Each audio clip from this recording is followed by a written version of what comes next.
Big Pauly back for another video, and it's time to find out what's in the Poundland bin, as long as it's not half-eaten sandwich from the staff. So what's in the Poundland bin about, if you don't know? Well, all the Poundland Blu-rays that I've bought over the last year, I think, I've shoved them all in a big black bin, and I'm going to delve down Lucky Dip style and pick something out, and then I'm going to watch it and review it and tell you what I think. Hopefully we'll get to the end of some of the films. So let's do it. Let's dig down deep and find out what our first movie to review is. Let's do it.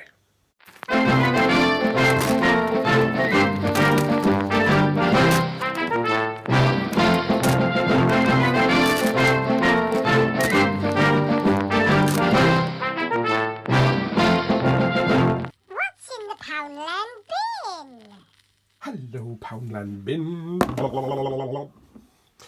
And here we go. Okay, and let's have a look, see what the first title is. Oh, wow. Okay, that's pretty good. Oh, it's one of the more recent ones. So, that's brilliant. It is Extraction, with from the producers Lone Survivor and Two Guns. Both good films they are. Vengeance Runs in the Family, starring Bruce Willis, so might be moderately good. Gina Carano, she was in Deadpool, wasn't she? And Kellen Lutz, so looks pretty good. So we'll give that one a bash, and I'll let you know in a little while what I think. Okay, so let's stick the old disc in. Open sesame. Here we go, Extraction. In you go, mate.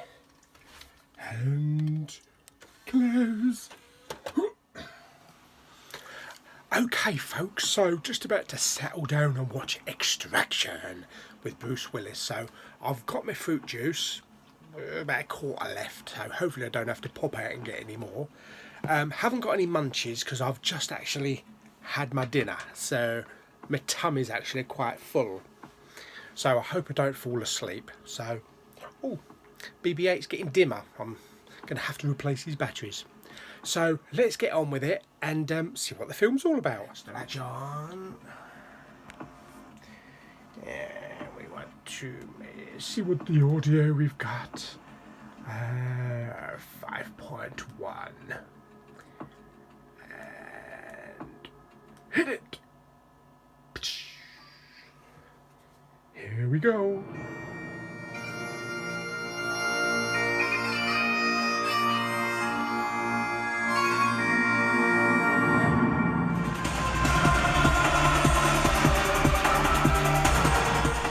Right, okay, so down to the nitty-gritty review of Extraction, starring Bruce Willis, Kellen Lutz and Gina Carano. Okay, so I've got some bullet points down. Now this review may contain some spoilers, not complete spoilers, but just to be aware.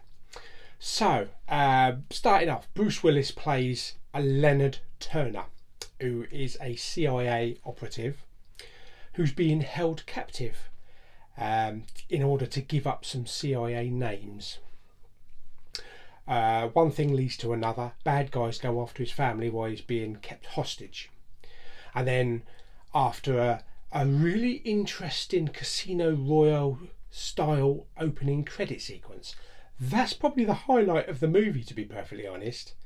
Remember the Casino Royale with all the cards and like the 2D animation? It's very similar to that in the same type of vein, and that was actually quite impressive.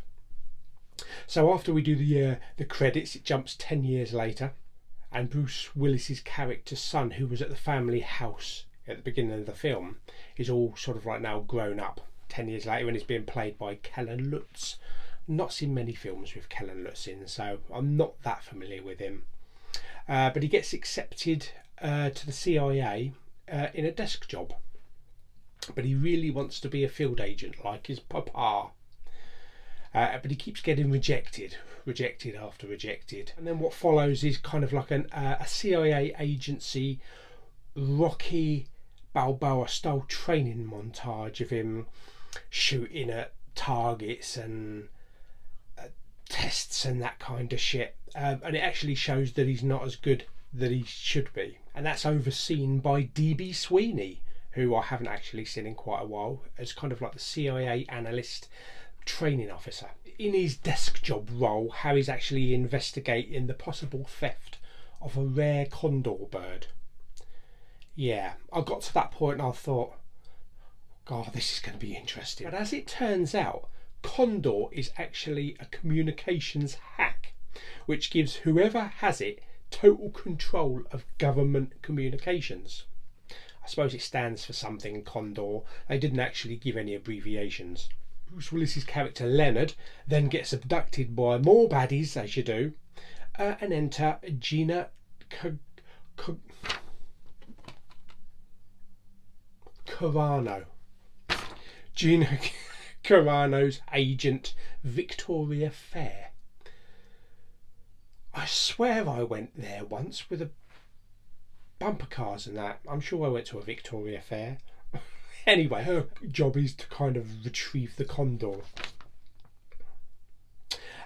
Because Bruce Willis's character Leonard has been abducted, the CIA put Harry into protective detail so that he doesn't fall into the hands of the baddies, you know, so they don't go after him. He kind of like takes matters into his own hand on a little excursion to some safe house after rendering the driver and several CIA agents unconscious. Decides to go after saving his dad. What follows after that is a series of encounters with some more bad guys. Also a biker bar with a fight involving some pool or snooker balls, a breeze block and a jukebox.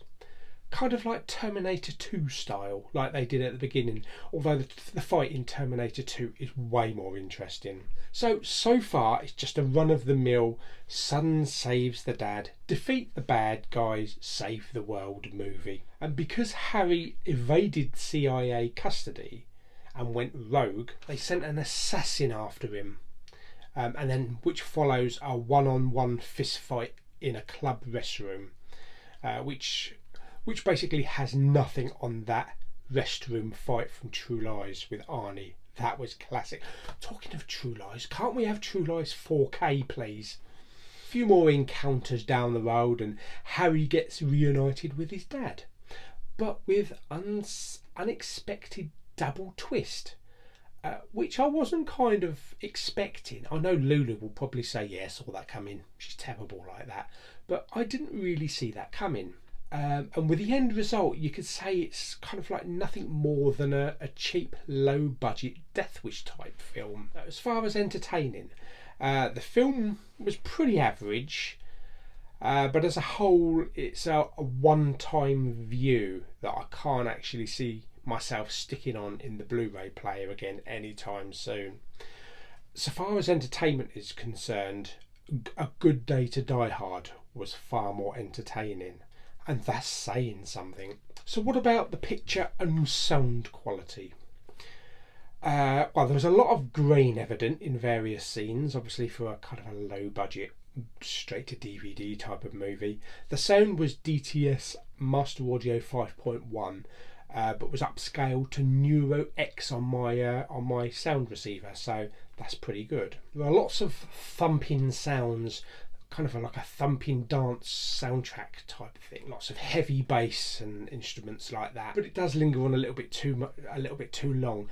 And sometimes when the bass and the music is really loud and they're talking like in a nightclub, the music is overpowering the dialogue, so sometimes it's hard to make out what they're talking about. So far as the acting's concerned, Bruce Willis didn't do anything special. I've seen him do more in a TV advert. I think Sky did a TV advert a couple of years ago. So yeah, I think he was only plastered on this because he had like a minor role in the actual film. I think probably screen time, he must have been on screen for about 10 minutes, throughout the film. So obviously sticking Bruce Willis's name against this film is a major, oh, come see this film sort of thing. But no, nothing special. Kellen Lutz, he was all right, nothing special. Gino, I keep forgetting her name. Gino Carano. Why can't I remember that name? Gino Carano was nothing special. She's not a brilliant actress. In fact, I found her acting in this quite flat and kind of amateurish. She didn't do much fighting, and a lot of the background characters, some of them were actually pretty bad as acting wise. So this is not, you can see this is not a high caliber acting movie. I don't know what the budget was, probably about £1.50, but that's alright, I only spent £1. So yeah, so just an average run of the mill cat and mouse kind of film. I mean, they make it look really good and really interesting, but as I say, it's a one-time thing. To be perfectly honest, I can't see myself settling down and watching it again. And it's from the producers of Lone Survivor and Two Guns. And Lone Survivor's a classic movie. This kind of like bears no resemblance to the quality of the filmmaking or the pacing. But it's also, yeah, it also says from the co-producer of A Good Day to Die Hard and Die Hard 4.0, or Live Long and Die Hard, I think it was called in America. So yeah, 92 minutes long, nothing special. No special features at all on the Blu-ray. So for £1, it was worth getting, worth watching. So I don't think it will be going on the shelf with me other Blu-rays. It will be going in the second Poundland bin, which is the Poundland rejection bin. I haven't bought that yet, so I need to go out and buy one.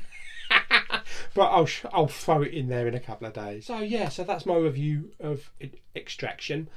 For this series of reviews, I'm gonna give them a rating out of 10. So not this, you know, I'm gonna give, because I usually give Big Pauly reviews out of 5. So this series of what's in the Poundland bin is going to be a rating out of 10. So I would give this 3 out of 10. So 3 Big Paulys out of 10. So that's that one done. So hope you enjoyed this little review. Hope we have better luck next time. We've got absolutely tons and tons of Blu-rays in this bin, so never know what I'm going to pick out. Probably my luck next time, I'll pick out some 3D David Attenborough, some island with exotic birds video. But you don't know. So I hope you enjoyed the video. Give it a thumbs up. Don't forget to subscribe, and I'll see you on the next episode of What's in the Poundland Bin. Bye.